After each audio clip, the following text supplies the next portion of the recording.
I get it. It's weird to think of your personal time and effort as a part of a pricing equation, but it's a necessary part of the discussion. Particularly as you make decisions on your mental health and your work-life balance, you have to factor in your effort.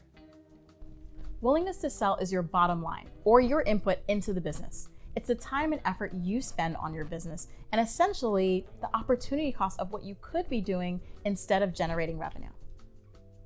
For example, every additional client you take on is less time that you could be spending doing something else. This doesn't need to be calculated numerically, but it does need to be noted.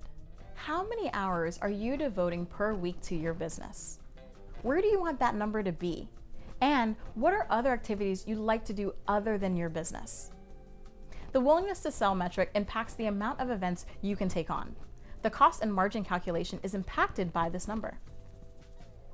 Now, if you're like me, I can imagine you want to put a lot into your business, but also spend time with your family. You can always run enough events to become profitable, but you should always assume you have limited time to do so. There are two ways to minimize your willingness to sell impact. First, you can focus on your advantage by spending your time on the things that are core to your competitive advantage and automate the rest. You also could build relationships and hire people. Hiring skilled members of your staff will help you with spreading the effort across your team. The next worksheet asks you to lay these things out: the initial estimate of events you'll take on, your personal goals, the hours you are working, your ideal hours, and how to impact willingness to sell. Use this as a tool and a way to understand your cost calculation is realistic, or if we need to take away some events or some cost.